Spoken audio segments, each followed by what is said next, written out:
하겠습니다. 믿음으로 리프레이밍 해야 합니다. 오늘 좀 어려운 영어를 하나 사용했습니다. 용서해 주십시오. 심리학에서, 사회학에서 프레임이라는 단어를 많이 사용합니다. 프레임은요, 사고방식이나 느끼는 방식의 틀이다라고 이야기해요. 리프레이밍은요, 프레임이라고 하는 단어에서 나왔는데요. 우리 한번 나같이 읽어보도록 할까요? 리프레이밍이요. 읽어보겠습니다. 틀을 새롭게 함. 프레임에서 틀을 새롭게 하는 것을 리프레이밍이라고 하고 있습니다. 틀을 바꾸어 사건을 다른 관점에서 바라보고 새로운 의미를 부여하는 것을 리프레이밍이다라고 말을 합니다. 우리가 살아가는데, 인간으로 살아가는데 리프레이밍이 굉장히 중요합니다. 여러분, 액자의 틀을 바꾸는 것만으로도 작품의 가치가 달라지게 돼요. 2층에 있는 그림이 별 볼 일 없는 것 같지만 액자를 멋지게 보시면요, 그 그림 멋져요. 우리가 인간으로 살아가면서 우리의 낡은 틀로 새로운 틀로 바꾸게 되면요, 일상이 새로워지고 달라지게 돼요. 물론 리프레이밍 한다고 바로 여건이나 환경이 좋아지는 것은 아닙니다. 그러나 리프레이밍은요, 우리가 앞으로 나아가고 잘되게 하는 것을 가름하고 있는 부정적인 생각을요, 바꿔줘요. 우리의 부정적인 생각이 나를 잘되게 하는 긍정적인 생각으로 바꿔줍니다. 그래서 리프레이밍을 하셔야 여러분 잘되고 복이 임하는 줄 믿습니다. 신앙생활도 간단해요. 믿음생활 한다는 건 뭐예요? 내가 교회 다닌다는 것은 뭐예요? 세속적인 세계관, 세속적인 가치관, 세속적인 틀 속에 있던 내 생각을요, 믿음으로 리프레이밍 하는 것이 믿음이에요. 신앙생활이에요. 여러분, 신앙생활 하면서 반드시 기억하셔야 돼요. 믿음으로 리프레이밍을 하셔야 합니다. 왜 그럴까요? 그때부터 하나님이 역사하시기 시작하기 때문에요. 출애굽한 이스라엘 백성들은요, 하나님의 기적과 역사하심을 보았음에도 불구하고 그들은 리프레이밍을 하지 못했습니다. 세속적인 가치관, 인간의 틀 속에서 계속적으로 살아갔어요. 여러분, 가나안 땅을 정탐하고 온 후에 쓴 보고서인데요, 민수기 13장 33절 말씀 우리 한번 같이 읽어볼까요? 거기서 네프림 후손인 아낙 자손의 거인들을 보았나니 우리는 스스로 보기에도 메뚜기 같으니 그들이 보기에도 그와 같았을 것이니라. 10명의 정탐꾼은요, 애굽 땅에서 노예의 프레임 속에 갇혀 살았어요. 인간적인 틀 속에서 가나안 땅을 바라보자 자신들은 어떻게 합니까? 메뚜기 같다는 거예요. 여러분, 자신을 보잘것없는 사람으로 바라보는 사람들이 무슨 일을 할 수 있겠냐는 거예요. 아이고, 나는 나 같은 사람이, 나같이 보잘것없는 사람이 뭘 하겠냐는 거예요. 자기를 메뚜기로 바라보는 사람이 세상에서 무슨 일을 할 수 있겠냐는 거예요. 메뚜기로 폴딱폴딱 뛰다가 광야에서 그냥 죽어버려요. 여호수아 갈렙은요, 애굽에서 나온 후부터 믿음으로 리프레이밍을 하세요. 어떻게 고백합니까? 똑같은 환경, 똑같은 여건, 똑같은 사람을 바라봄에도 불구하고 그들이 이렇게 고백하죠. 민수기 14장 9절이에요. 우리 한번 같이 읽어보도록 하겠습니다. 다만 여호와를 거역하지는 말라. 그 땅 백성을 두려워하지 말라. 그들은 우리의 먹이라. 그들의 보호자는 그들에게 떠났고 여호와는 우리와 함께 하시느니라. 그들을 두려워하지 말라 하나. 할렐루야. 환경은 동일하지만 믿음으로 리프레임을 함으로 말미암아 어떻게 합니까? 그들이 우리의 밥이라는 거예요. 하나님 나와 함께 하신다는 거예요. 여호수아 갈렙은 어떻게 합니까? 여호수아 갈렙은 믿음으로 리프레이밍을 하게 되자 하나님의 역사하심이 계속적으로 여호수아 갈렙과 함께 하시고 하나님이 도와주시고 역사하시고 그들을 승리자로 만들어 주신 줄 믿습니다.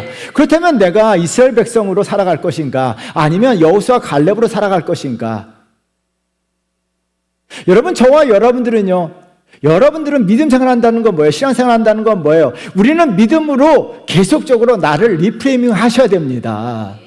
그러면요, 내 삶에 계속적으로 하나님의 역사하심이 나타납니다. 여러분들이 여호수아 갈렙이 될 수 있습니다. 여러분, 나는 보잘것없는 인간이다? 아니요. 보잘것없는 인간으로 태어나도 하나님이 함께 하시면요, 우리는 인생의 승리자가 되고 하나님의 놀라운 역사의 주인공이 됩니다. 그래서 믿음으로 계속적으로 리프레이밍을 하셔야 돼요. 그렇다면요, 오늘 본문을 통해서 제자들을요, 예수님은요, 제자 훈련이라는 게 뭐예요? 예수님은 제자들을 3년 동안 훈련시키셨어요. 그들을 3년 동안 훈련시킨 게 뭡니까? 믿음으로 리프레이밍을 시키는 게 제자 훈련이에요. 그래서 오늘 본문에 보면 제자들이 믿음으로 리프레이밍한 결과들이 서서히 나타나기 시작한 거예요. 그때는 우리가 신앙생활하면서, 우리가 살아가면서요, 반드시 리프레이밍 해야 될 것이 무엇인가? 두 가지예요. 하나는요, 내 삶이에요. 자신의 삶을 리프레이밍 하셔야 합니다. 여러분, 저는 권위 있는 자의 말을 많이 인용합니다. 하버드 대학 심리학과 교수이며 의사인 하워드 가드너가 이런 말을 했어요. 그의 사상의 축약점이에요. 이 한 문장이에요. 꼭 읽어보세요. 크게 읽겠습니다. 시작. 행복한 사람은 가진 것을 사랑하고 불행한 사람은 가지지 않는 것을. 여러분, 무엇을 사랑합니까?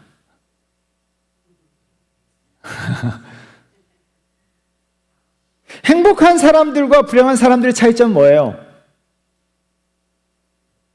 어떤 틀로 자신의 삶을, 어떤 프레임으로 자신의 삶을 바라보냐는 거예요.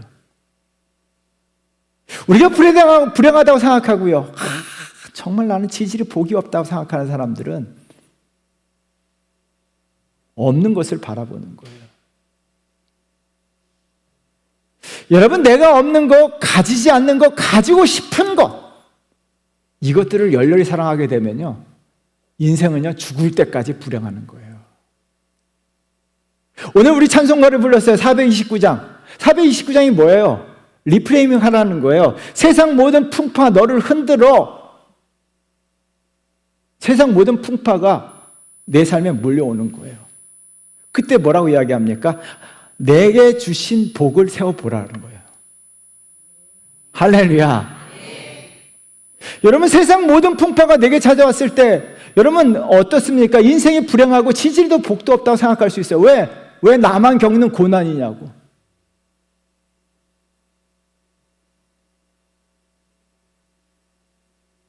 여러분, 세상 모든 풍파가 다 내게 왔을 때 세상 모든 풍파를 바라보면요, 내가 이 세상에서 가장 불행한 사람이 되는 거예요. 가장 불행해. 나보다 더 불행한 사람은 없어요. 여러분, 저도 개척했을 때요, 개척한 작은 상가에서 개척하니까요, 세상에 저보다 불행한 사람이 없는 거예요. 왜 내가 이런 고생하는가? 내가 참 불쌍한 목사구나. 여러분들은 모르시지만 이 성전 건축할 때 허벌판이었어요. 비가 56일 동안 와서 성전 건축이 지연됐어요. 근데 비 오나 눈이 오나요, 매일 와서 이 허벌판에 서서, 여러분, 허벌판에 홀로 선 존재가 저였어요. 진흙 땅에 비가 막 내리는 거예요. 공사는 안 되는 거예요. 차를 저 바깥에 세워놓고 진흙을 벌벌벌 걸어서 이 한가운데 쓴 거예요. 이 성전 중간에. 그때 제게 주신 마음, 제 마음이 어땠을 것 같아요? 그런데요, 저는 땅을 바라보지 않았어요. 하늘을 바라봤습니다. 내게 주신 복을 바라봤어요. 그러자 어떻게 합니까? 세상에서 제일 행복한 목사입니다. 할렐루야. 여러분들은 모르시겠지만 저는 세상에서 제일 행복한 목사예요. 감사합니다. 여러분, 모든 풍파 속에서 내게 주신 복을 바라보라는 거예요. 그럼 어떤 일이 벌어집니까? 무엇보다도 감사가 넘치게 됩니다. 여러분, 이 사실을 믿으십니까? 오늘 본문에서 주님을 따르던 제자들은요, 자신의 삶을 믿음으로 리프레이밍하였습니다. 35절 말씀이에요. 우리 한번 다 같이 읽어보겠습니다. 그들에게 이르시되 내가 너희를 전대와 배낭과 신발도 없이 보내었을 때 부족한 것이 있더냐? 이르되 없었나이다. 여러분, 35절은 반드시 줄을 쳐놓으셔야 됩니다. 너희를 전대와 배낭과 신발도 없이 보냈다라고 이야기합니다. 이 말씀은요, 10장 3절 4절에 나와 있는 말씀이에요. 우리 한번 읽어보도록 하겠습니다. 갈지어다 내가 너희를 보냄이 어린 양을 이리 가운데 보냄과 같도다. 전대나 배낭이나 신발을 가지지 말며 길에서 아무에게도 무난하지 말며. 여러분, 예수님 해도 너무하신 분이에요. 양들을요 이리 가운데 보내시면서 전대나 배낭이나 신발을 가지지 말라고 이야기합니다. 책을 읽다 보니까요, 중국 사람들이 전통적으로 정말 사랑하는 사람들이 먼 길을 떠날 때면 아무리 가난해도요, 정말 자기가 먹을 것이 없더라도 사랑하는 사람들이 먼 길을 떠나면 만두를 싸준다라고 이야기해요. 근데 예수님은 어떻게 합니까? 그 만두조차도 싸주지 않고 제자들을 보내시는 거예요. 제자들의 입장에서 보면 어떻게 합니까? 전대도 없습니다. 배낭도 없습니다. 신발도 없습니다. 전대는 뭐예요? 돈지갑이에요. 그럼 제자들의 돈에는 어떻게, 제자들은 어떻게 해요? 돈이 하나도 없습니다. 배낭은요, 여행자들이 양식이나 생활용품들을 넣고 다니는 가방이에요. 근데 어떻게 해요? 제자들은 양식도 없습니다. 생활용품도 없습니다. 신발 없습니다. 조선시대의 사람들이 어떻게 하죠? 집신을 옆에 걸고 다녔잖아요. 팔레스타인도 마찬가지예요. 신발이 닳기 때문에 신발이 여러 개가 필요합니다. 근데 없어요. 여러분, 세상의 프레임으로 바라보면, 세속적인 프레임으로 바라보면 제자들이 가장 복이 없는 사람이에요. 왜요? 없고 또 없고 또 없어요. 그때 예수님께서 제자들을 이렇게 물으십니다. 부족한 것이 있더냐라고 물어보십니다. 제자들이 세상의 프레임으로 가졌으면 뭐라고 이야기했을까요? 주님 너무하십니다. 왜? 우리는 이것도 없고 저것도 없고 이것도 없고 저것도 없고 아무것도 없습니다. 근데 제자들은요, 믿음의 시각으로 리프레임하였는데 뭐라고 이야기합니까? 부족한 것이 없습니다라고 고백합니다. 영어 성경에는요, 이 말을 딱 한마디로 이야기하더래요. nothing. 딱 한마디로 제자들이 멋있게 대답해요. 부족한 것이 하나도 없습니다. 부족한 것이 전혀 없습니다라고 고백해요. 여러분, 왜 이런 고백을 하게 되었을까요? 믿음으로 리프레이밍 되었기 때문입니다. 믿음으로의 시각으로 바라보니까요, 부족한 것이 하나도 없습니다. 여러분, 부족한 것이 하나도 없다는 것은요, 두 가지 의미예요. 꼭 기억하셔야 됩니다. 하나는요, 필요가 채움을 받았다는 의미예요. 하나님은요, 필요함을 채워주시는 분인 줄 믿습니다. 그래서 제자들이 전도 여행할 때요, 필요한 것을 하나님이 다 채워주신 거예요. 우리에게 일용할 양식을 주신 하나님께서 제자들에게 일용할 양식을 주신 줄 믿습니다. 사도 바울의 믿음의 고백이에요. 빌립보서 4장 19절 말씀 우리 한번 같이 읽어볼까요? 나의 하나님이 그리스도 예수 안에서 영광 가운데 그 풍성한 대로 너희 모든 쓸 것을 채우시리라. 여러분, 이 말씀을 믿으십니까? 하나님은요, 우리의 필요를 채우시는 분인 줄 믿습니다. 근데 우리는요, 우리의 필요가 아니라 우리의 소비를 채우시는 분으로 하나님을 믿고 있어요. 내가 소비하기 위해서 축복해달라고 고백하고 있어요. 성경은요, 우리의 필요를 채우시는 분이에요. 그래서 부족함이 없다는 것은 무엇을 의미합니까? 하나님께서 우리의 필요를 채워주신다는 거예요. 저와 여러분들의 필요를 채워주실 줄 믿습니다. 단 하나는요, 만족감을 주시는 건데요. 세상에서 가장 행복한 사람이 누구일까요? 저는 세상에서 가장 행복한 사람을 만났어요. 우리 막내 아들이에요. 야, 얘는 세상에서 정말 행복해요. 늘 행복해요. 어릴 때부터 인상 쓰는 걸 못 봐요. 왜요? 너무 좋대요. 왜? 만족한다는 거예요. 만족.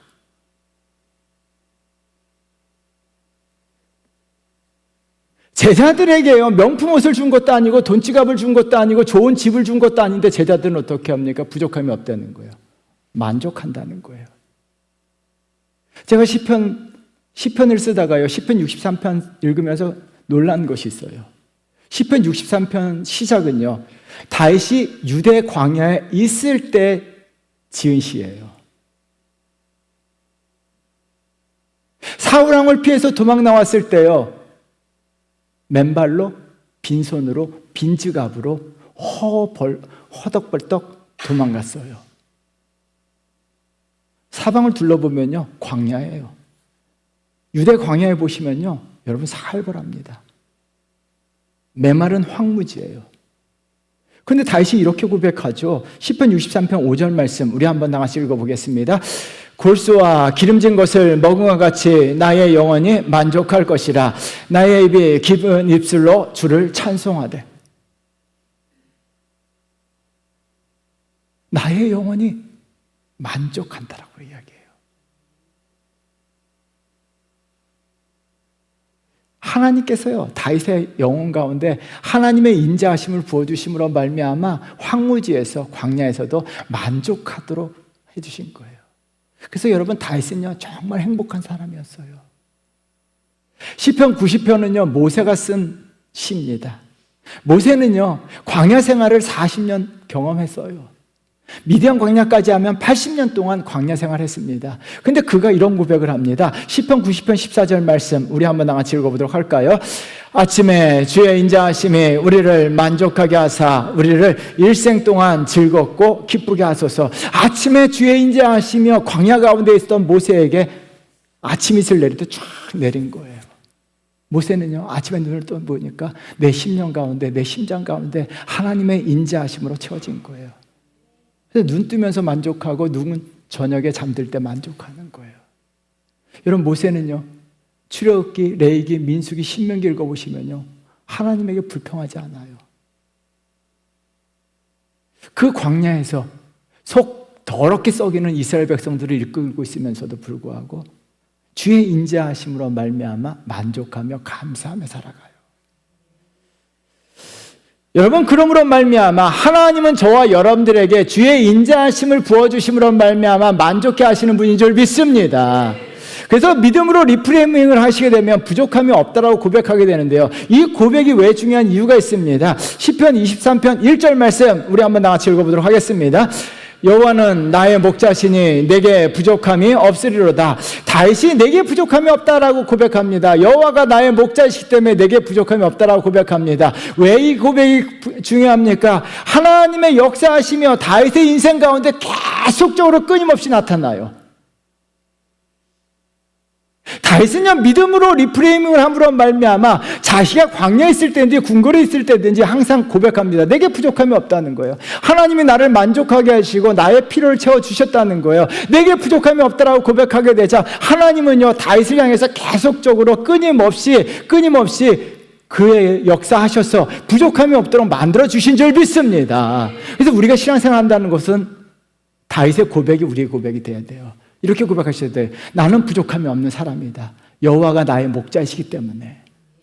할렐루야. 나는 복을 많이 받은 사람입니다.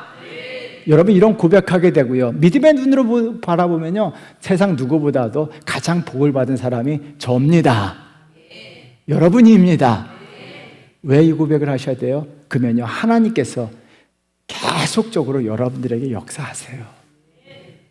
여호수아 갈렙에 계속적으로 역사하셨어요. 다윗에게요, 여러분 어떻게 제가 다윗을 엄청 좋아해요. 다윗에 대한 연구를 많이 했습니다. 다윗을요 하나님께서 계속적으로 역사하세요. 그렇다면 다윗은 부족함이 없다고 고백하게 될 때 하나님의 역사하시면 끝나지 않아요. 여러분, 이 시대의 여호수아 갈렙이 되셔야 되고 다윗이 되셔야 될 줄 믿습니다. 믿음으로 리프레이밍을 하십시오. 그러면 우리 입에서도 여호와는 나의 목자시니 내게 부족함이 없으리라 고백하게 돼요. 그 고백으로 말미암아 하나님은요 여러분들의 삶에 부족함이 없도록 역사하실 줄 믿습니다. 따라하겠습니다. 나는 복 있는 사람입니다. 나는 부족함이 없습니다. 이 고백이 여러분의 고백 되시기를 주의 이름으로 축원드리겠습니다. 두 번째는요, 내 신앙, 자신의 신앙을 리프레이밍 하셔야 돼요. 조정민 목사가 왜 예수인가 책에서 이런 도전의 말을 던지셨습니다. 우리 한번 나같이 읽어보도록 할까요? 여러분을 기쁘게 하는 것이 무엇입니까? 혹시 믿지 않는 사람들의 기쁨과 다르지 않습니까? 기쁨의 기준이 바뀌지 않으면 그것이 우리의 정체성을 설명하는 것이 아니라면 우리는 예수를 잘못 믿고 있는 것입니다. 우리 예수님은 우리 인생에 전혀 다른 차원의 기쁨을 제공하시는 분입니다.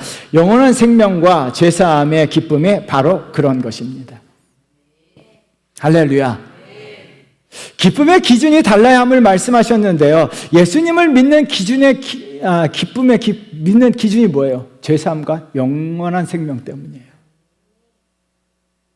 그렇다면 내가 예수님을 믿는 이유, 신앙, 내 믿음, 신앙이요. 영원한 생명과 죄사함을 위해서 예수님을 믿고 있느냐? 아니냐는 거예요. 그러면서 다음 구절에서 이런 말씀하세요. 우리 한번 다 같이 읽어보겠습니다. 자본주의 사회는 돈이 질서를 만들고 권력을 만들고 가치를 생성합니다. 돈을 쫓아 직장을 선택하고 배우자, 친구를 선택합니다. 돈을 쫓아 믿음을 선택하고 돈 때문에 예수 믿는다는 거예요. 여러분들은 왜 예수님을 믿으십니까?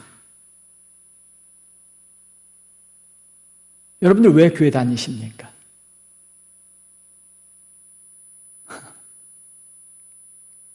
아내가 가자 그래서요. 교회 점심밥이 맛있어요? 아니죠. 부자 되기 위해서. 여러분 부자 되기 위해서, 건강하기 위해서, 형통하기 위해서 예수 믿으십니까? 아니면 영원한 생명과 죄사함을 받기 위해서 예수 믿으십니까? 한국 사회가 일제식민지와 6.25 전쟁으로 인해서 초토화됐습니다. 또 50대 이상 되신 분들, 우리 어릴 때 얼마나 가난하게 살았습니까? 저 안동건 씨예요. 우리 아버지 안동건 씨 장손입니다. 우리 아버지가 어린 저를 앉혀놓고 이렇게 얘기하셨어요. 조상을 잘 섬겨야 복을 받는다. 그래서 우리 아버지는요, 아무리 가난해도 조상을 잘 섬겼어요. 제사상, 정말 상다리가 부러지도록 제사상을 잘 차리고 제사를 지내셨어요. 그런데 아무리 조상을 잘 섬겨도 복을 못 받으시더라고요. 근데 교회 오는데 저희 교회 선생님이 우리 아버지에게 딱 이 말씀하셨어요. 예수 믿으면 복 받습니다. 60년대, 70년대, 80년대 오면서 한국교회 슬로건이 간단합니다. 예수 믿으면 복을 받아요. 예수 믿으면 복을 받아요. 너무 조용하시니까 제가 따라하겠습니다. 예수 믿으면 복을 받습니다. 예수 믿으면 복을 받습니다. 여러분 이 사실을 믿으십니까? 예수 믿으면 복을 받아요. 그래서 저희 아버지는요, 그 한마디 때문에 제사를 폐지하고 가정 예배를 드렸어요. 그런데 놀랍게도요, 예수 믿어서 복을 받았습니다. 이런 훌륭한 아들을 두었습니다. 그런데 문제는 뭐예요? 그래서 많은 분들이 예수 믿어 부자 되고 병 고침 받고 형통하고 잘 살아보기 위해서 교회로 몰려들었어요. 그래서 70년대, 80년대는요, 많은 사람들이 천막만 쳐놔도 교회에 몰려들었어요. 그 기복신앙의 뿌리가요, 아직까지 우리에게 있습니다. 예수 믿어 부자 되고 형통하고 자녀들이 대학 가고 좋은 직장 가고. 여러분 그런 마음에서 예수님을 믿습니다. 그러나 처음 신학은 기복신앙에서 시작하셔도 괜찮습니다. 아니요, 예수 믿으면 복을 받는다, 여기서 신앙의 시작인 건 맞아요. 예수 믿으면 반드시 이 땅에서도 복을 받습니다. 예수 믿으면 여러분 자녀들 잘 됩니다. 예수 믿으면 형통합니다. 이건 불변의 진리예요. 그러나 여기서 시작이고 기독교의 시작은 바로 여기예요.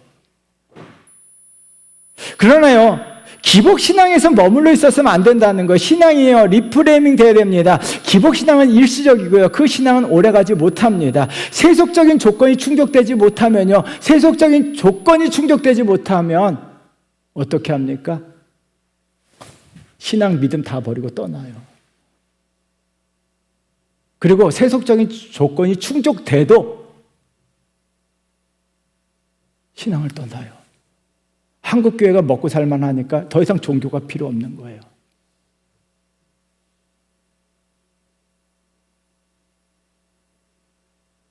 여러분 종교가 무슨 의미가 있겠냐는 거예요. 지금 잘 먹고 사는데. 기도 안 해도 잘 먹고 잘 사는데. 그래서 주님은요, 제자들의 신앙을 리프레이밍 시키고 있습니다. 36절, 그래서 중요합니다. 여러분, 36절은요, 성경책에 정말 줄을 많이 치우셔야 돼요. 읽어보도록 하겠습니다. 이르시되 이제는 전대에 있는 자는 가질 것이요 배낭도 그리하고 겁없는 자는 겉옷을 팔아 살지어다. 이제는이라고 하는 단어에 동그라미 한 100번 1000번 쳐놓으셔야 돼요. 제가 중요한 단어는 100번 1000번 쳐놓으시라 그랬어요. 여러분, 중요한 단어입니다. 이제는요, 이제는이라고 말씀하신 이유가 뭐예요? 이전과는 달라야 한다는 거예요. 이전과 달라야 된다는 거예요. 이전에는요, 제자들이요, 예수님을 믿고 예수님을 따르고 예수님의 제자의 삶을 살았습니다. 그 이유는요, 요한복음 6장 26절에 나와 있어요. 우리 한번 같이 읽어보겠습니다. 예수께서 대답하여 이르시되 내가 진실로 진실로 너희에게 이르노니 너희가 나를 찾는 것은 표적을 본 까닭이 아니요 떡을 먹고 배부른 까닭이로다. 제자들이요, 무리들이요, 예수님을 찾은 이유가 뭡니까? 떡을 먹고 배부른 까닭이에요. 예수 믿으면은 예수님께서 일용할 양식을 주세요. 예수 믿으면요, 높은 자리에 올라앉아요. 예수 믿으면요, 인기가 올라갑니다. 예수 믿으면 잘 되는 거예요. 그래서 이전에는요, 제자들이 그래서 예수님을 따랐어요. 그런데요, 주님께서 이제는 이라고 말씀하세요. 신앙이 리프레이밍 돼야 된다는 거예요. 이제는 이전과 달라야 한다는 거예요. 제자로서의 삶에서 반드시 좋은 일만 일어난다는 것은 아니에요. 그래서 예수님께서 제자들에게 명령하신 것이 뭐예요? 전대와 배낭을 가지고 겉옷을 팔아 검을 사라고 말씀하세요. 검은 칼이죠. 왜 주님은 칼을 사라고 말씀하셨을까요? 제자들에게 칼을 준비하라. 검은요, 은유적으로 전쟁과 분쟁이에요. 실제적으로 적과 싸우기 위해서 칼을 준비하라는 거 아니에요. 주님은요, 칼을 가진 자는 칼로 망한다고 말씀하셨어요. 마태복음 26장 52절 말씀, 우리 한번 같이 읽어보겠습니다. 이에 예수께서 이르시되 내 칼을 도로 칼집에 꽂으라. 칼을 가지는 자는 다 칼로 망하느니라. 칼을 가진 자는 칼로 망한다고 말씀하셨습니다. 검을 사라는 것은요, 이 말씀은요, 칼을 살고 칼을 준비하라는 이야기가 아니에요. 앞으로 전쟁과 같은 어려움, 고난이 너의 삶에 찾아온다라고 말씀하세요. 그래서 메시 성경, 유진 피터슨 목사님의 메시 성경은요, 26절을 이렇게 고백했어요. 우리 한번 같이 읽어볼까요? 예수께서 말씀하셨다. 다르다. 고난에 대비하여라. 힘든 시기가 닥쳐올 때니 필요한 것을 챙겨라. 굉장히 중요해요. 예수 믿어도요, 고난이 오고 예수 믿어도 힘든 시기가 찾아온다는 거예요. 그러므로 믿음으로 리프레이밍 한다는 것은 뭐예요? 이제 기복신앙에서 시작합니다. 신앙은요, 초신자 때는 기복신앙에서 시작합니다. 그러나 그 기복신앙에서 믿음으로 리프레이밍하면 어떤 신앙? 십자가의 신앙으로 전환되셔야 됩니다. 여러분, 이제는요, 저와 여러분 한국교회가요, 십자가의 신앙으로 전환되셔야 될 줄 믿습니다. 이제는 기복신앙에서 십자가의 신앙으로 전환되셔야 돼요. 십자가의 신앙으로 내 신앙을 리프레이밍 하셔야 돼요. 이제는요. 이제 복을, 예수 믿으면 복을 받는다가 아니라 십자가의 신앙으로 내 믿음, 내 신앙을 리프레이밍 하셔야 돼요. 십자가는 뭐예요? 예수님께서 사람들의 조롱과 비판과 욕설을 들으시면서도 끝까지 십자가를 지셨어요.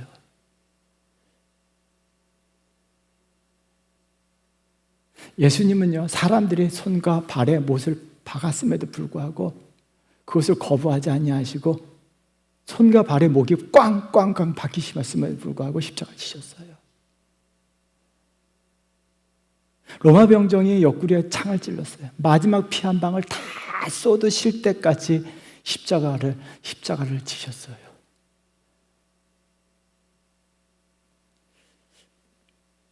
이유는 간단하죠.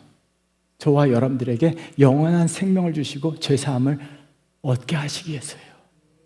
여러분, 이 사실을 믿으십니까? 그렇다면 저와 여러분들의 신앙이 어떤 신앙을 가져야 되냐는 거예요. 우리가 기복신앙은요, 사람들의 조롱과 비판 한마디 해도요, 쉽게 떠나요. 사람들의 말 한마디에 믿음을 저버리는 사람들이 한국교회에 얼마나 많습니까? 말 한마디에. 잘 먹고 잘 살게 됨으로 말미암아 얼마나 많은 사람들이 기독교를 버렸습니까? 십자가 신앙은 뭐예요? 사람들의 조롱과 박해와 핍박과 고난과 역경이 와도요, 예수 그리스도께서 십자가에서 끝까지 마지막 피 한 방울 다 쏟으실 때까지 죽으셨던 것처럼 나도 죽기까지 십자가를 붙들고 십자가의 삶을 살고 십자가 예수 그리스도를 붙드는 믿음이 바로 십자가의 신앙인 줄 믿습니다. 이 신앙이 한국 교회 회복해야 되고 저와 여러분들의 이 신앙이 되셔야 될 줄 믿습니다. 이제는요, 기복신앙에서 믿음으로 놀아보면 십자가의 신앙으로 나아가셔야 돼요. 저와 여러분들 십자가의 신앙인이 되셔야 될 줄 믿습니다. 이제는요, 이제 이런 고백하셔야 돼요. 내가 주님께서 마지막 피 한 방울까지 다 쏟으셨던 것처럼 내가 마지막 피 한 방울 다 쏟을 때까지 주님을 믿겠습니다. 주님을 따르겠습니다. 라고 고백하는 신앙인이 되셔야 될 줄 믿습니다. 내가 복을 받아야만 예수 믿고 내가 복을 받기 위해서 교회 다니고 내가 정말 잘 되기 위해서 신앙생활하는 것은 좋아요, 괜찮아요. 그러나 이제는 그것을 뛰어넘으셔야 돼요. 이제는 달라져야 합니다. 이제는요, 십자가 신앙으로 나아가셔야 돼요. 내 삶에 십자가가 있어야 합니다. 내가 예수님께서 나를 위해서 십자가 지셨더라면 이제 내가 예수님을 위해서 십자가를 지어야 되고, 이제 예수님을 위해서 십자가를 지고 예수님이 십자가 지셨던 예수님이 걸어가신 그 길을 이제는 내가 그 길을 걸어가야 되고, 죽기까지 정말 십자가를 내려놓지 아니하고 죽기까지 십자가를 붙들고 예수님 붙들고 믿어야 합니다. 그것이 바로 죄사함이고 영원한 생명이에요. 여러분, 저와 여러분들은요, 죄사함과 영원한 생명을 위해서 예수 믿으셔야 될 줄 믿습니다. 바꾸셔야 돼요. 주님은요, 마지막 십자가 앞에서 제자들에게 이제는이라고 말씀하세요. 이제는 너희가 십자가의 신학으로 전환되어야 한다는 거예요. 저와 여러분들, 기복신앙도 버리지 마세요. 기복신앙도 중요합니다. 그러나 기복신앙에서 이제는 십자가의 신앙으로 전환하셔야 돼요. 그래서 저와 여러분들, 믿음과 죄사함을 얻어서 영원한 생명을 얻으려는 그런 성도 되시기를 주의 이름으로 축원드리겠습니다. 사랑하는 성도 여러분, 세상의 프레임을 믿음으로 리프레이밍 하셔야 돼요. 그래서 자신의 삶을 리프레이밍 하셔야 돼요. 내가 없는 것을 바라보면서 살아가는 것이 아니라 나는 부족함이 없는 사람이다. 다윗의 고백이 우리의 고백이 돼야 돼요. 그러면요, 여러분, 하나님이 역사하세요. 여러분, 기도하셔야 돼요. 내가 날마다 주의 인자하심이 나를 만족하게 하셨다고 고백하시면요, 여러분들이 광야에 있을지라도 모세에게 역사하신 그 하나님이요, 지금도 살아계셔서 저와 여러분 인생 가운데 역사하십니다.